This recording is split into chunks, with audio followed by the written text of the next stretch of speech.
Yo, what's going on, guys? It's Nick Buckledge with the WTF live stream, aka winning the flex. I'm sweaty, I'm tired, just got done with boxing, but we have a lot of news to talk about. Got some controversial stuff on Twitter regarding underdog and if tools should be allowed or not. I'm gonna kind of give you my breakdown and my thoughts on it. Um, and then we'll also be going over some news that happened with today. RIP Derek Carr. But first, we're going to be getting into. Well, first, let me send this live out because I'm still learning a lot when it comes to the whole streaming side of things. And I had a link already ready, but I had to redo it. So there might have been some people waiting on the other link. So I'm going to send this out real quick. Yeah, because, yeah. Let me just see what's going on here. Am I okay? So I am live. Good morning, Hartman. I personally think you should be allowed in best ball. Okay, we're gonna get to that right now. I've seen a lot on both sides. Zero says tools as an asshole people. Those should never be allowed in best ball, even though I might be a tool. Excuse my mess. Like I said, I was boxing earlier, so I legit just got back like 15 minutes ago from that. Okay, just sending this out real quick. Two, I don't think I have any links in the description. I had to redo that as well. What I am gonna be doing good at is showing you how to start being a streamer 101 and the mistakes that you might be making on the way. But anyways, let's just get into it. So I'm gonna pull up a tweet. Okay, let me add it to the stage.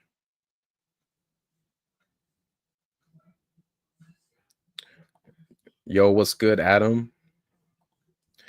Okay, let me pull it up real quick for you guys.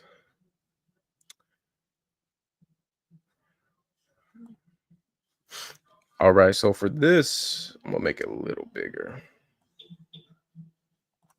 I don't know if you guys can see it now, but I'll read it.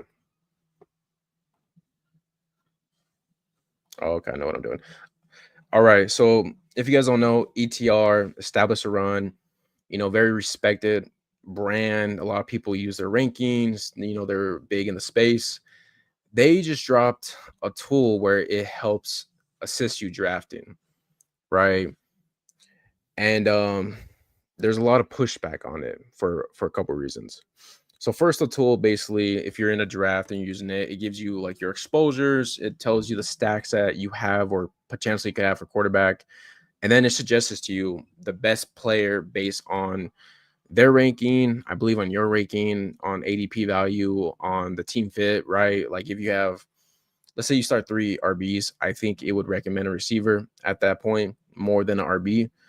But and then the tweet right here from Gumpy, go follow him on Twitter. Anyone arguing against these 3 things should have their Twitter taken away. Number 1, the current version of these tools are not good. Number 2, they will probably continue to get much better over time. 3, the fact that Underdog hasn't said anything about these tools is ridiculous. So I have a couple takeaways. I have 2 main points. The first thing is I don't care too much. Like I don't like really like if people use tools, sure. I think it's annoying. I think it could be annoying, and I'll explain why. But in my mindset is tools or no tools, I'm gonna beat you. I'm still gonna find a way to draft better teams. I'm gonna do what I can to control my power and just beat you and dominate you. That's just my mindset. You could use any tool, every tool. I don't care. I am not a tool guy. You know, there now to give respect, I think there's a balance in certain tools. Like I do want to shout out Pat from Fantasy Dog Pound, the Pounders, where he has best ball overlay, which I think that's fine. I think if you have a tool that lets you know the percent of your players you have during a draft because you want to balance your portfolio, that's more than okay. If he wants to suggest different stack options, I'm okay with that. I think that's fine. Now, the problem that people have with this is well, let me see my issue. So, like I said, I don't care as much if people want to use it. If you want to use it, fine. I'll still find a way to beat you with it. But my issue with it would be if I get into a draft with 7 and 8 people that are using the ETR tool, then I'm not going to get certain players. And I think it's going to get boring and maybe redundant because if they have DK Metcalf, who is going in the 5th round, that's his ADP, it's a 5th rounder. But ETR has him going pick like 36, like 16 picks above ADP. I'm never going to get DK Metcalf. I could like DK Metcalf. I could love DK Metcalf. I think he's still in the 5th round. He will not fall in the 5th round if I'm drafting with a bunch of guys using this tool because he will be in the top of that list to draft with a full green highlight, with a 10 out of 10 score, and people are not going to pass that up. Another reason I think this, and people could say, yeah, so this is what I was saying. Pat's tool just gives you info. ETR actually should just suggest, they just suggest the picks for you. And so one issue is if it's August and I'm pumping out BBMs and drafts, the people that are going to be paying for this are probably going to be using it for the most part. So I'll get another draft, and if there's 7 people with it, dude, I'm not gonna get some guys I might want. And now I'm not crying over that. What I'm saying is that it's gonna get boring because I'm just gonna have to either take DK Metcalf in like the 3.3 if I want him, which I won't. But I just think that it's gonna force people to just draft the same way as well. And I think that's boring. I think for fantasy football, it's something where I'm old school. So I'm just going to use my phone, jump on the PC, and, draft as I go. I do think, like I said, Pat's tool is fine. Good morning. Good morning. But that's my mindset, right? Like I said, I don't care too much if people use it. I'm not going to use it personally. I don't know. I just think that'd be boring for me to use it. But the second issue is with Underdog because there is a video with Adam Levitin talking to the CEO of Underdog, saying basically a year ago, hey, like if ETR dropped the tool and we could suggest, what player to take based on the rankings, the CEO and founder of Underdog said no, they would not allow that. That is not okay. Now, he didn't say that word to word, but he basically said, yo, like, yeah, like, we're not going to allow that. And no comment from Underdog. I don't know if we'll get a comment from Underdog.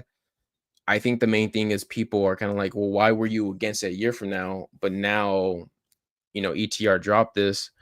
And I think ETR wouldn't have dropped this if they didn't get the okay from Underdog. I don't think they would put the work. I don't think they would have people start paying for it if they weren't allowed to do it. So I am curious to see if Underdog is gonna respond to it. If they do, they do. If they don't, they don't. At the end of the day, if you're with the tools, cool. Use the tools. If you're against it, you know what? Maybe it sucks, but just become a better drafter. Take the pleasure in killing these people using the tools, and you could flex on them saying, hey, I'm not a tool guy. I don't need a tool. I'll beat you without it. But and then one more tidbit too on that is I think because ETR dropped this, it's another issue could be it's going to expand into where maybe it feels like we're just auto picking drafts, but we're doing it live, right? Like you could say, hey, if I'm going to be using this tool, I'm basically just auto drafting. I'm just going to pick the players suggested to me. And you would think most of the time it's going to be the similar players because if ETR has a ranking of a guy 20 picks, before their ADP or whatnot, that guy probably is going to be suggested always at the top. So we'll see. We'll see what the industry does. I mean, I'm sure more companies are going to want to, make money and have a revenue share of this. So what if they make another tool that tries to top ETR and then it gives you a little more edge? And then you have another company, a little more edge, a little more edge, a little more edge. to the point where every company has their own tool and 50-60% of the player pool is drafting on it. I don't know. We'll see. I think with Underdog getting more popular, with best ball, with fantasy football, with all that, I think we're gonna have go into some interesting territory.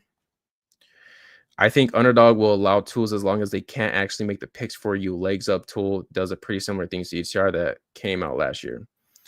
Yeah, I mean, if I had to guess, I think Underdog's gonna allow it. Honestly, we'll see.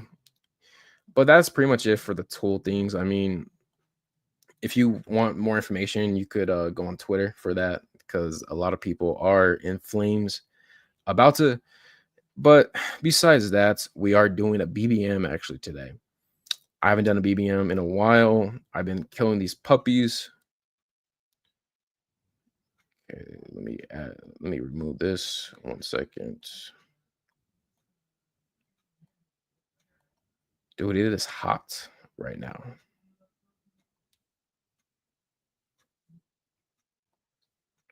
At this age, boom. Let's see. Tools only give an edge to beginners, turning them into below average or average drafters. There's no edge to take you from intermediate. I can't speak right now. To advanced drafter.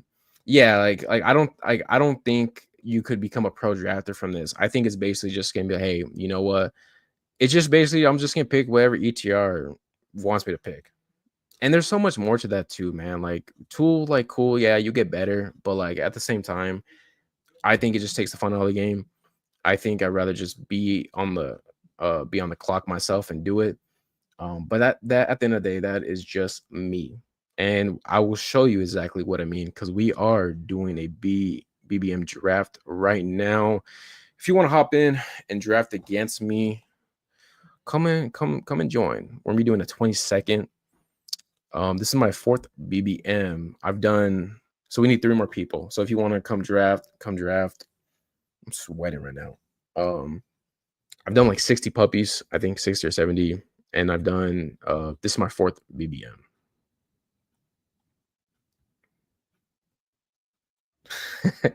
Bros will do everything but no ball. Yeah, man. I mean, I just think it's like look, if you use a tool, I'm not shitting on you, right? I'm not trying to judge you. I'm not. If you're a tool bro, you're a tool bro, right? I'm a ball bro. I'm a best ball bro. I'm a someone that's gonna just, hey, this is why I think this. I'm not gonna have a tool and be like, yo, it says take Jerry Judy because it's highlight green and 10. If that's you though, man, that's you. That's you. That's you. We need 2 more people. We're doing a 20-second BBM. So we do have news actually.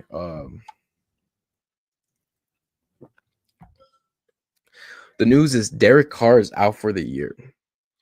We have no Derek Carr. Derek Carr's out for the year. That was kind of expected, right? There was a chance that maybe he could play this year, but obviously he's not. He's retired. So Tyler Show, I think, is going to be the quarterback to start the year. We'll see if he finishes as a quarterback. My reaction to the whole offense is gun to the like I would prefer Derek Carr right now with Chris Olave, with Shaheed, with Kamara. So I think the floor is hurt a little bit with those guys, Kamara and Carr, because if Show is dog ass, which there's a really good chance he probably is, that whole offense is going to suffer. But at the same time, there might be more upside with Tyler Show at quarterback. Now it's a small chance, but Tyler Show, maybe he's just a really good quarterback. Maybe he's pro ready and he knows how to lead an offense. And, he's going to be a better quarterback than Carr would have been, who maybe had a hurt shoulder. He's like, what, 35, 36. I don't know. I mean, Chris Olave is going around a range where I'm not going to knock him too far. He's already going in the 6th round, which I think he's a talented player than the 6th round. But the reason why he's going the 6th round is because of concussion injuries and the worry of the offense.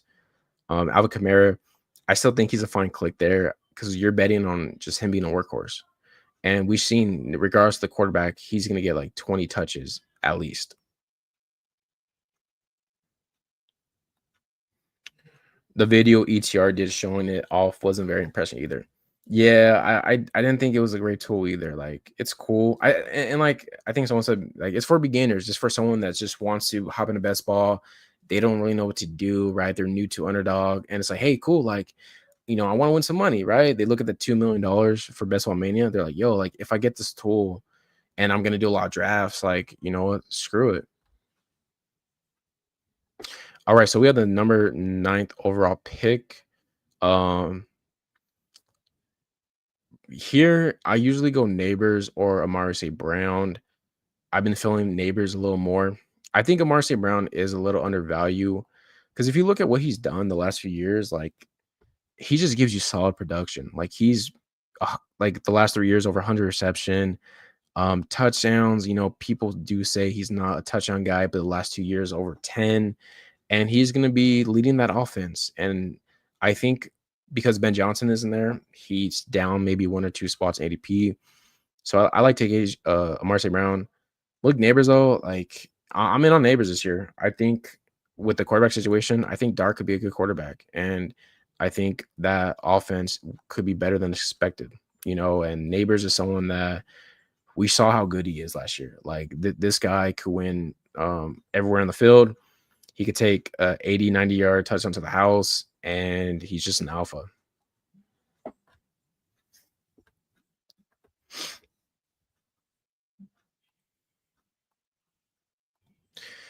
If Christian McCaffrey falls, I will be very happy with this start. He doesn't. I could go Henry. I could go receiver, but I'm gonna go Devon Achane. I've been trying to get more Devon Achane lately. Achane is such a fascinating player because year one, this dude's ripping 60, 70-yard touchdowns. He's the most explosive running back in the league. And one thing I was kind of liking was his pass catching. Following year, no explosive runs, right? Like, yards per carry goes from like 8 yards to, like, I don't even know, around 4. But dude catches 78 balls. And when you have a running back that could catch 78 balls in 17 games, where I made a tweet where if you counted the games with Tua, because Tua played 10 games with him, he would have caught 113 balls pace if Tua stayed healthy all year. So Devon Achane has a ceiling of catching over 100 balls. And when you have a running back that is still explosive, I still think he has that breakaway speed, and he could catch 100 balls. He should be a first rounder. Now, he's not a first rounder because I think people are scared of the Dolphins, which, speaking the ADP, man, I mean, this was a team where you had Tyreek Hill going top 5, Jalen Waddle was a mid-second round, Tua was around 100, I think. Devon Achane, I think he's kind of in the same place, but this year people are spooked on the Dolphins. I mean, Tua 154. Jalen Waddle, he's going in the 5th round, pick at 57. Tyreek Hill, he's been a top 5 pick the last few years, and now he's ADP 26. I understand the concerns. I understand why the Dolphins could spook people. But if we are saying that Tyreek Hill is going to drop off and he's going here, if Jalen Waddle's not the same Jalen Waddle, he's going here, Devon Achane is probably the guy you want, right? He's the guy that we know he's still good. We know what he could do. So I think Devon Achane is a great pick in the 2nd round.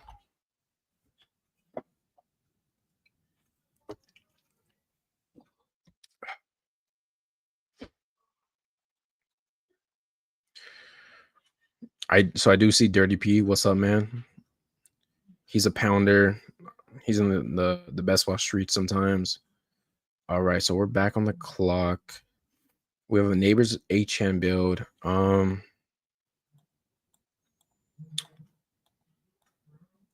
I think here I'm just gonna take Josh Allen. I've been taking him more lately. I've been trying to up my elite quarterback because I really do enjoy the range of these quarterbacks. Like everyone, like Baker, I like Mahomes because he falls sometimes. Kyle Murray, I think, is a good value. Caleb, Nix, Fields, all the way to Dak, Love.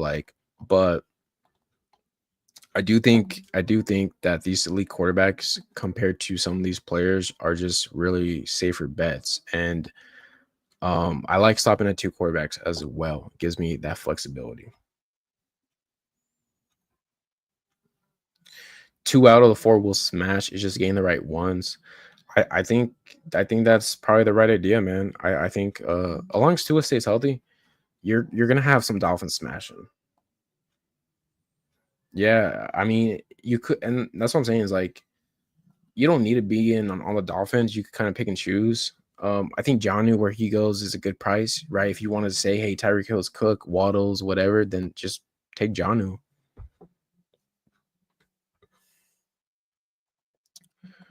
Um, Travis Hunter, I don't mind him. James Cook to match with Allen would be nice, but I would like to get a receiver here.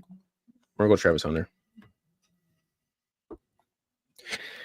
Travis Hunter, polarizing player, right? I think he's gonna play a lot of offense and some defense. The question is how much and how effective he could be playing both. Gabe Davis did get a release. I don't think that means a lot for Travis Hunter's role. I don't think it's going to change much, but I do think it's interesting. I mean, Gabe Davis was a great, run blocker. Was someone that I think was locked into playing through receiver sets. Um, Jaguars don't have no receivers, man. They don't. They're lacking talent by a lot outside of Brian Thomas and maybe a few RBs that have some juice. So I think Travis Hunter is someone he's going around ADP 39. Dude, like he's gonna be a 2-3 turn. I don't know by when, but Travis Hunter you will see going at a 2-3 turn, I think by August. There's gonna be highlights and reels of him making these great catches. You might get some reports like, hey, Travis Hunter is gonna play more offense than expected. And people are just gonna be like, you know what, like I like these receivers that go around him, but give me the guy that's unknown. We love rookies. Like the basketball community loves to take the unknown. So, so definitely want to get Travis Hunter now before he moves up too much. I mean, obviously, I can still take Hunter at a 2-3 turn. Doesn't mean he's a bad pick there. It's just that if I could get him at the 40s and I like him, I'm gonna do it.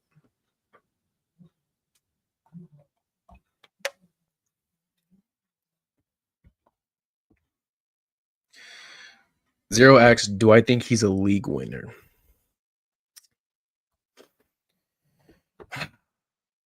I think we've seen these receivers be league winners, right? Jamar Chase, JJ, Brian Thomas, Malik Neighbors. Like these guys have the potential to win leagues. I'll say this: I think Travis Hunter could be a week winner. I think week 17, if they play, let's say they're going against the Titans or whatever. I think Travis Hunter could be the guy that goes maybe 6 for 140 and 2 touchdowns. Um, I think he has just incredible upside because he is someone that could take a 7-8 yard slant to the house. He's a great D ball guy as well. All right, so we have a 1-1-2 build. I'm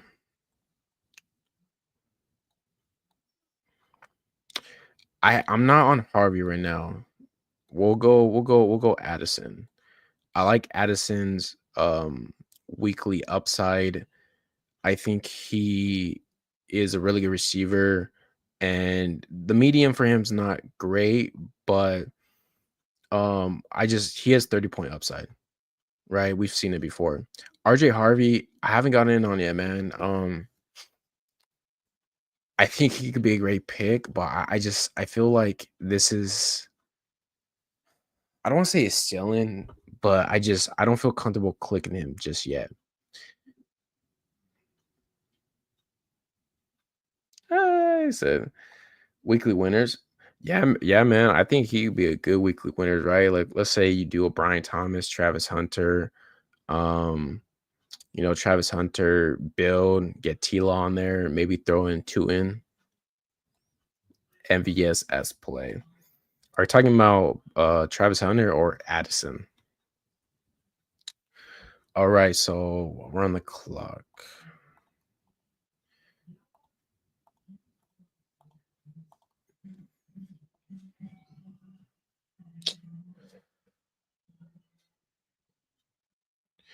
We're gonna reach for Golden right now. I like Golden. I think Golden has a chance to. I just love the fit with the Packers. Some people compare Golden to Ladd McConkey, right? I don't know about that yet, but I could see it. I could see the narrative where Golden, sixth round, first rounder, kind of later first rounder, goes to a team that really doesn't have an alpha receiver. Jordan Love loves to throw the deep ball. And Matthew Golden, if Matthew Golden is a good receiver, is he solid? He's gonna spike this year. And as my receiver 4, I'm fine with it. I could maybe find some safer floors later because Travis Hunter, Addison, Golden kind of boom bust.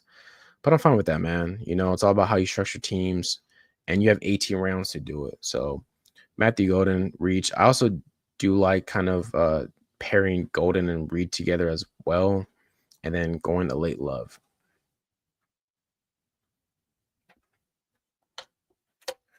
I don't know if overstacking is good in weekly winners though. I'm not a weeklies winner, bro. I can't comment on that really. I would think though, like, I mean, if T Law goes, like, let's say T Law is the quarterback 1 week 7, and dude goes for like, 360 and throws 4 touchdowns. Travis Hunter's probably a good reason for that, and Brian Thomas. So like, overstacking as in, yeah, like going like maybe just stop at those 2. Don't add the Strange. Don't add like the 2 in. Like I think 3 I'd probably feel comfortable maxing, but more for like maybe a better offense. Like I don't think I want to stack the Panthers, Bryce Young with Ted, Leggett, and like Jatavian Sanders, but I would feel more comfortable if maybe it's a let's say Joe Burrow, right? I go Chase Higgins and then I Mike Gesicki because he could go, nuclear, and all those guys could finish close to the top. So we're on the clock next. We have a 1-1-1-4 building right now. Ooh, Jaden Reed or Shakir. I could do the stack or I could do the combination. I'm gonna do Shakir. I think Shakir's a fine pick. I like Shakir as my 5th here because he kind of, I think, gives some stability to these other receivers. And I think Shakir could build on what he's doing. The Bills like him as a player. And I think Shakir could have his best year this year. Which if that's the case, man, then at pick 81 is a pretty solid pick. I also do like getting 5 receivers in this range because the flexibility it gives me the rest of the draft is pretty nice. Probably depends on team and price. BTJ and Hunter probably not, but like getting 3 Texans receivers or Stroud might be good. Yeah, man. I mean, it could. I'm not that high on Stroud. I think Stroud, like, I don't think Stroud's gonna light the league on fire. But maybe a Nico, Jaden Higgins, and Schultz or Christian Kirk could do it. I think if I was doing weekly winners, I think I'd be in on the Packers. All right, so I think what we'll do here, I think we're gonna say fuck it and just pass on RBs right now. We'll take my first tight end, Jonnu Smith. I'm betting on Devon Achane, so I'll take John to kind of have that correlation, and we're just betting against Tyreek and betting against. So we're basically saying that Devon Achane and Jonnu Smith are the 2 guys that you want in the Dolphins offense this year. What was I saying? Was it? Oh, so if I was doing weekly winners, I think the Packers would be a good one, for example, because I think Jordan Love, right? He has nice upside, but then you have like, let's say Matthew Golden. Maybe that's a week where he goes 6 for 122. And then Jaden Reed, like, you pair him up because he could get there rushing the ball as well. So maybe that's a week where he has like a 40-yard rushing touchdown. He has some receiving.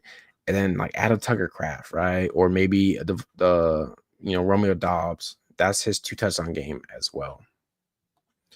But I'm not an expert in weekly winners. I didn't really do any last year. I think I did like 2 or 3. I don't think I'm gonna do many this year as well, just because I'm gonna put more attention into doing the eliminator and BBM and puppies and high stake drafts.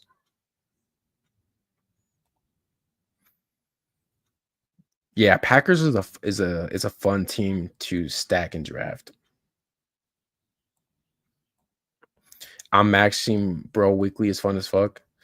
How'd you do in weekly winners last year? I think you had a team that did pretty well, if I'm not mistaken.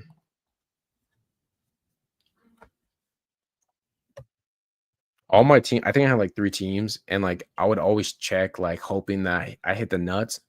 No, I think the highest I finished was like maybe like 34,000. I might have got like $10 back.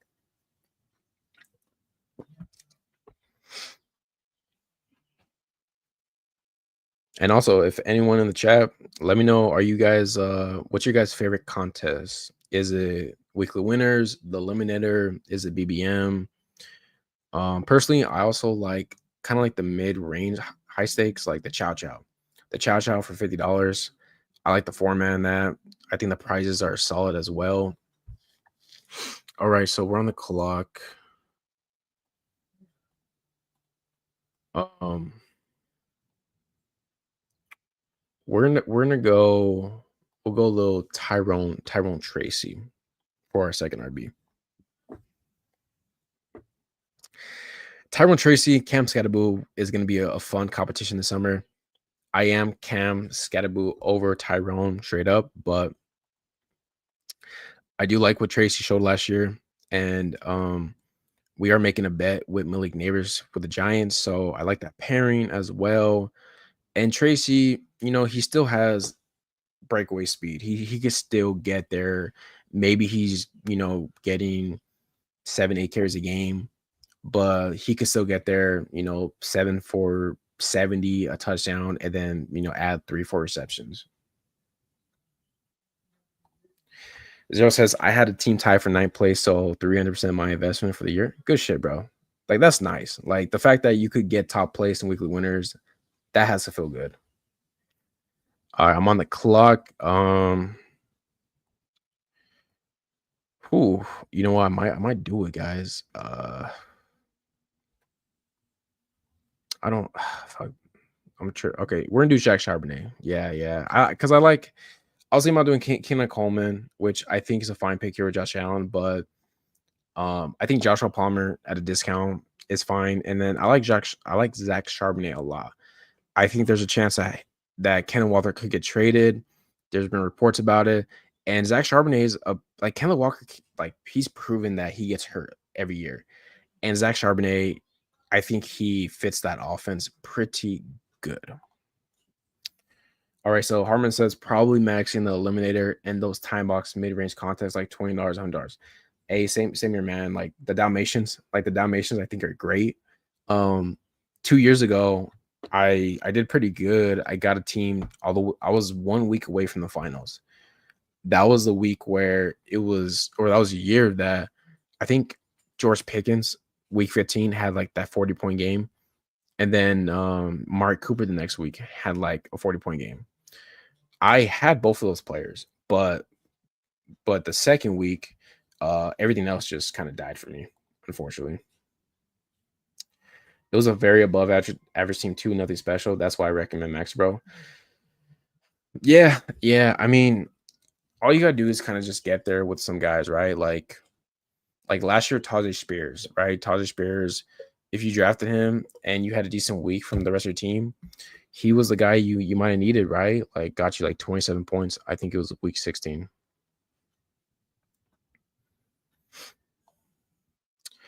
So right now, so we have Josh Allen, QB1, Devon Achan, Tracy, Zach Charbonnet, Malik Neighbors, Travis Hunter, Addison, Matthew Golden, Shakir, Jonas Smith. I would say decently balanced, right? Because I could potentially go 2 tight ends, 2 quarterbacks here. 3 quarterbacks is still in play. If I have Josh Allen, I am rarely ever going to go 3 quarterbacks. I'm more likely to go 1 quarterback than 3 quarterbacks.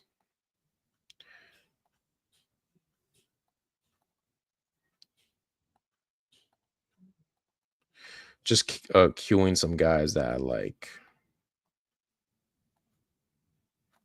So we're on the clock. I either take Love here or wait for Tua. I guess what I'll do is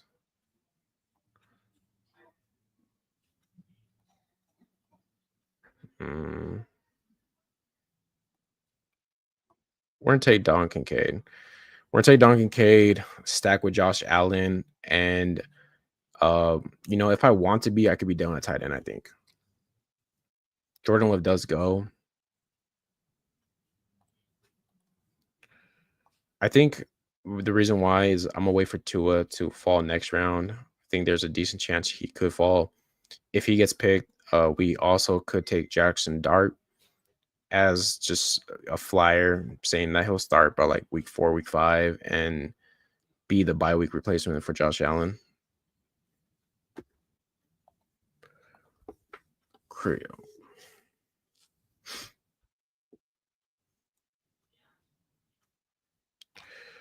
Hmm.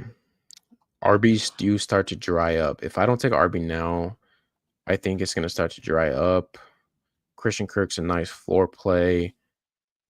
We're gonna go Jaden Blue. Jaden Blue, I drafted a shit ton of him. I don't think he's a great football player, but as of right now, if the Cowboys roll Javante Blue, Miles Sanders, Jaden Blue is the only running back on that team that has any juice. He's a good pass catcher. He is explosive, and I don't think it's gonna take much for him to get on the field if the Cowboys run this running back group.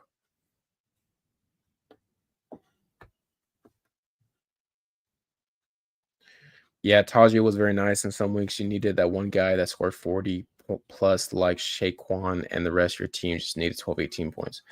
I wonder how the guys did that drafted a bunch of Barkley and Henry, because I feel like there's a bunch of teams that probably did have Barkley Henry teams, and if you could just got lucky and connected the right dots on the other pieces, you were definitely making some cash.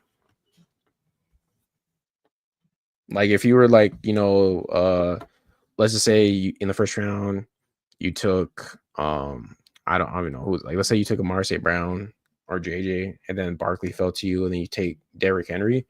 That's a great start for the first 3 rounds. And then on top of that, if you got, let's say you're a Cortland Sutton, bro, and or whatnot, then definitely gives you a good advantage.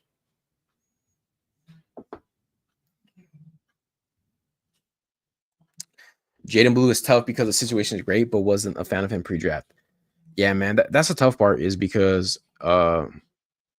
is it's because you're basically judging these players off talent and all based on the situation.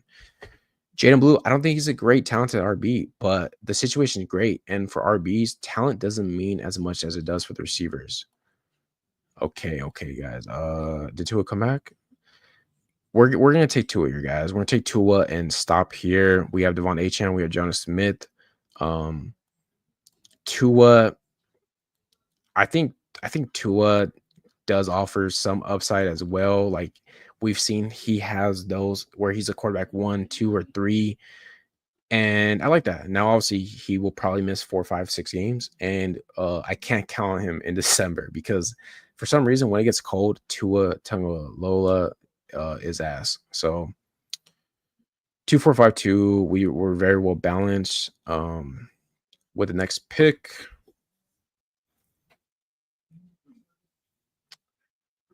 I like Dobbs. I feel like Dobbs is a boring player, and a lot of people are not in on him. I am, because Dobbs is he's just a different receiver than everyone else there. Like he doesn't mimic anyone. He's gonna play the most snaps. Now, obviously, that doesn't guarantee fantasy points, but Dobbs, the fact that I could get a starting receiver at this point on a good offense, where we've seen he does have some touchdown upside, I think is nice.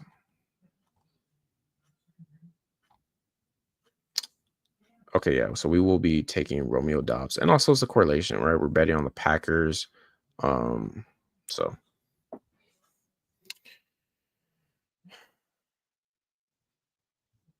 oh, 100%, man. If people had that combo, like, yeah, they were happy. Yeah, so back to Jaden Blue, man. So like RBs, it doesn't matter about talent as much as it matters about opportunity. That's why, yeah, Najee Harris, who isn't a great real life football. Like, I think he's a solid football player, but he's not great. That's why he went from like the 115s to like pick 60 because he signed with the Chargers because hey, projected workhorse. Um, but then obviously Mary Hampton's there. Najee Harris falls back. Jaden Blue is someone where like I don't feel great when I click him, but it's kind of like the same where I don't love making this comparison, but it's like Devon Achan, for example, right? Like Devon Achan, better prospect, better player.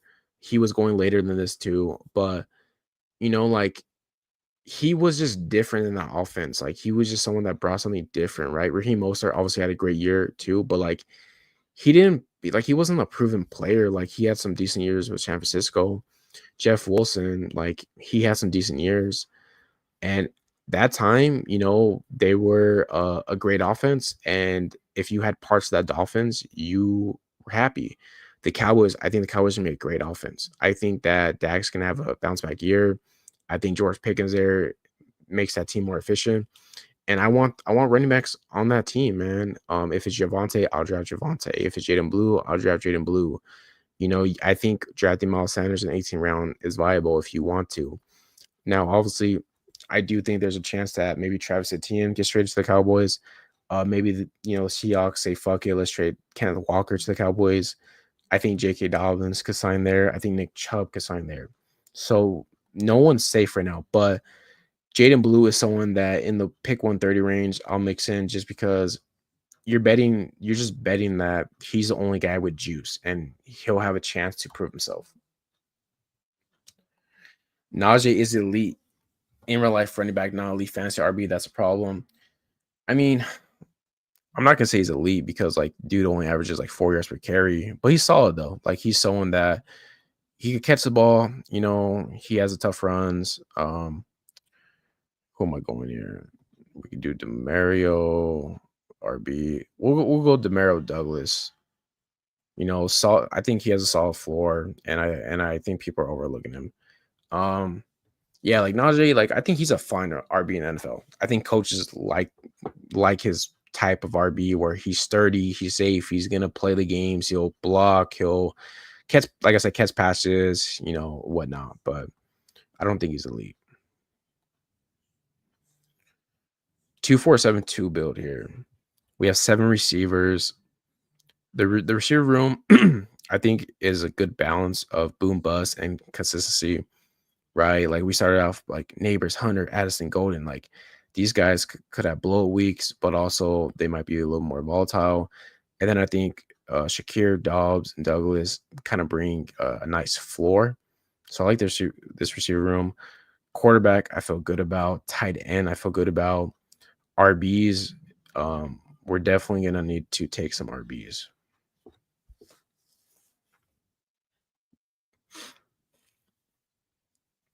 In this range, like once we get to like basically all these RBs, I click a bunch of different guys, but I am starting to try to kind of like lock down on like what situations I think are the best. Like I want to take guys that are for sure the RB2, right? Like I think like Will Shipley, I think Will Shipley is RB2 there. Marshawn Lloyd, I think he is RB2 there. I do like Corm over Hunter right now, but I mean Hunter could be the guy. For this, we're gonna man. We'll go Shipley just because I think Barkley, who's an amazing RB, he had a great year, but I swear every time there's an RB that like does what he does, they do have a fall off, man. They I think there's a stat, I forgot who said it, but RBs that were like the RB1 who had like over 400 touches, their touches decreased by like 45, 50 touches. Um I think Barkley had like 478 touches when you count the regular season and the postseason. He's about to be 29 years old. Will Shipley has juice. He had that long touchdown, I think, in the playoffs. It was either week 18 or the playoffs, and everyone was like, oh, was that Barkley? No, it was Will Shipley. No Kenneth Gainwell. So definitely Like I want the guy, I want the RB behind Barkley in that offense.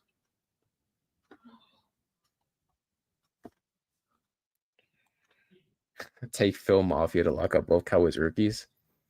Dude, Phil Mafia, man. I think that I saw a clip of him where he looked so dog ass. Maybe it wasn't him. You know, if it wasn't him, my mistake.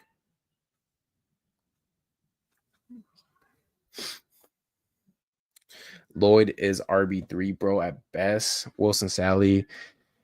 You might be right about that. You know, I do overlook Wilson. Emmanuel Wilson did show some flashes. I mean, look, that's actually more rushing yards than I expected. He had 500 rushing yards. That might be a blind. I might be overlooking that. Now, obviously, I do think Marshall Lloyd, he was hurt all year, so he didn't have an opportunity to, show what he could do. Third rounder, but Emmanuel Wilson, though, I do think I need to keep him in mind. Yes, you are Zero. You're the guy that I come to when I want to talk Packers. Wilson is great on third downs too if needed.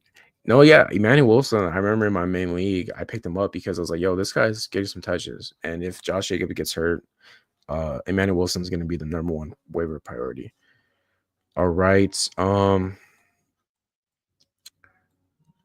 we're gonna do here, guys, is we'll take Brashard Smith. Oh shit,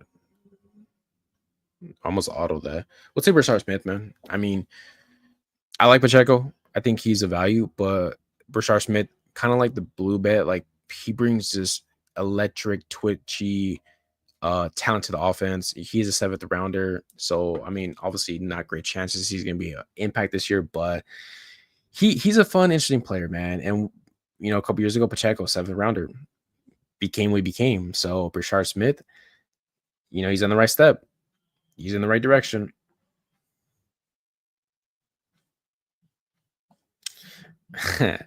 No, yeah, man. I mean, I play in a 12-team league, and everyone's sharp, bro. Like, legitimately, like, it's not a shallow league either. I think we have like 18 roster spots, so like the waiver wire is pretty thin. So like you need to try to scoop up value before they become known things. 2672 build. I think, man, I do think another RB is viable. I think another receiver is viable.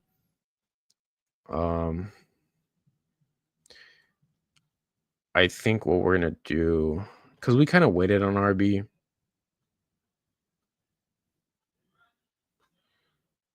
We're gonna have some fun. We're gonna have some fun, guys. This is what we're doing. We're taking Ollie Gordon, and you're like, wait, you have Devon Achane though. Why would you take his handcuff? Because Ollie Gordon is a physical specimen compared to everybody on the Dolphins. I think Ollie Gordon could take over the Raheem Mostert, Jeff Wilson role, and him and Achane both could eat. And it's also, I don't want to say safety, but like if Devon Achane did go down, obviously Ollie Gordon has a chance to step up. But he also could have some standalone value if he does win the job over Jalen Wright, who was pretty bad last year.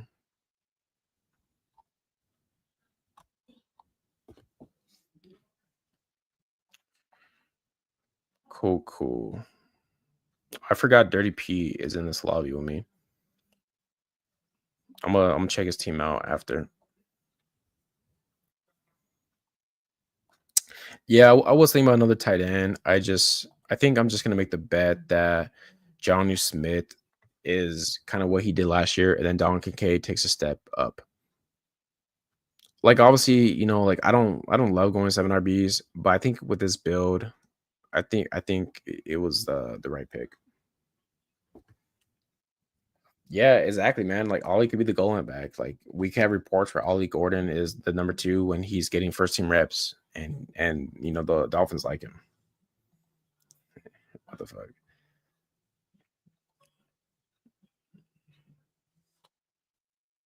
What time is it? It's 4 o'clock. Let's go, baby. Have you guys done any drafts today? How's the best ball streets looking?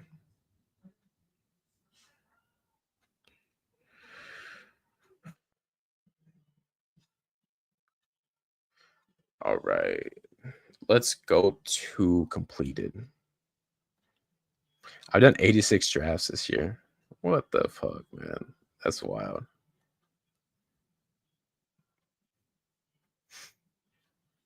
Okay, Best Ball Mania draft number 4 in the books. We have a 2-2. No, we have a 2-7-7-2 build. Josh Allen and Tua Tagovailoa, Devon Achane, Tracy, Zach Charbonnet, Blue Shipley, Brashard Smith, Ollie Gordon. So we went a hero RB approach, and we're betting on some of these guys that, you know what, maybe they have a bigger role than expected.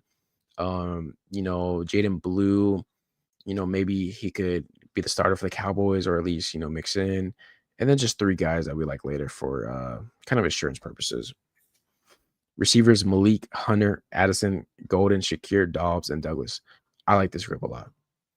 I like this. I think this has great weekly potential. We went 5 receivers early, and then we just took 2 guys I think are gonna get some targets, man. I think Dobbs and Douglas are gonna, be solid for us. And then Johnny Smith and Don Kincaid. In this build, 3 tight end, I think is definitely viable as well, but we chose the RB instead of the tight end. So let's go look at Dirty P's team.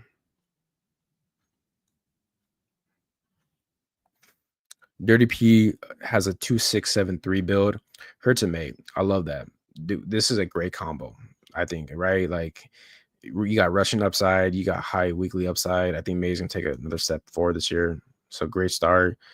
Connor, Scatterboo, Mason, Tuin, Rico, Marshall Lloyd.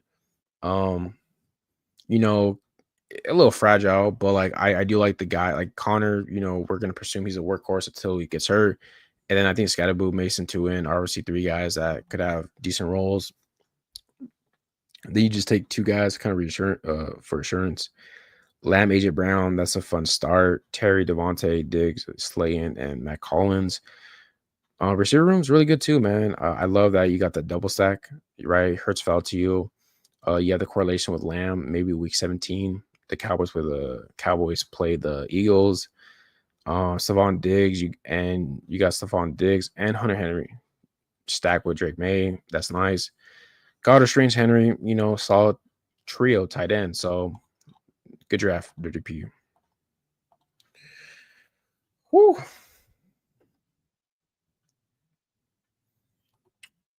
I was ripping some puppies, just started a WW because of 0. Let's go.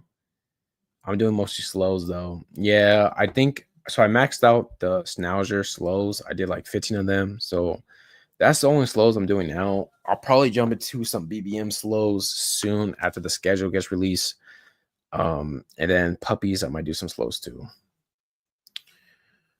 Let me check something real quick. I don't know if I'm gonna do another draft yet.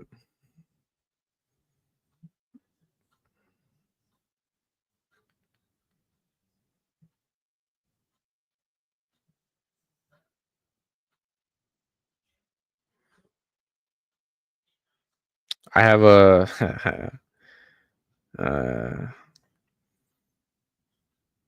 what is this? So I made a YouTube schedule and then I had to redo another one. So let me delete this. I don't think it's gonna let me delete it right now. It's 4 o'clock. I think what I'm gonna do is I don't know. Do you guys want to see me do another draft? You said rip, so I'm not ripping no baseball, bro. I'm done with baseball, man. After I saw Mike Trout win the IL and he could be out for a while, I said fuck baseball. I'm mad that I put 3K into that this year. Might be a good idea to start the BBM slows a day or 2 before the schedule, before all the sharps mass enters them. You probably won't be far into them when schedule drops. That's a good point. That's a good point, Armin. I think the schedule drops pretty soon, right? In a couple days. Where that's gonna be fun, man. It's gonna be fun because the first thing everyone's gonna do is obviously look at that week 17 correlation, right? Then we're gonna go back to our teams we drafted and be like, yo, I have this team week 17, AJ Pickens and CD Lamb. The 14th. Okay, nice. We're only 4 days away from that. Whew. It is. You know what, guys? I think I am gonna get off live right now. I am sweating. I need to take a shower. I'm gonna eat some food. But man, I appreciate anyone that stopped in, that said what's up. Appreciate anyone liking the video. Um, I'm actually gonna drop my Discord real quick in the chat. If you're not a part of the Discord, join up. The goals have it be one of the most active this summer and just in general. We have 25 members now, it's starting to come slower, and I got a lot of fun stuff planned, man. Got a lot of stuff that I'm gonna be doing. Giveaways, bringing people on, some fun segments that I'm not gonna talk about yet, but I think that's gonna be, a little new juice for the best ball streets.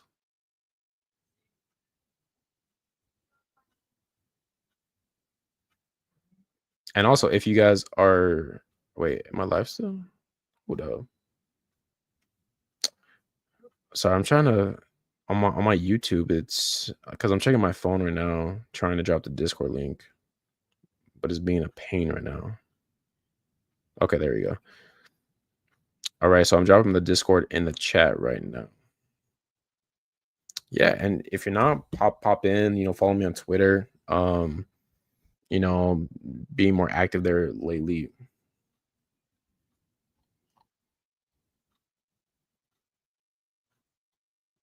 He said, "What's up? What's up, man?" But yeah, that's gonna be it for me. Fun stream, fun team, BBM. And until next time, stay blessed, and I'll see you guys on the Best Ball Streets later.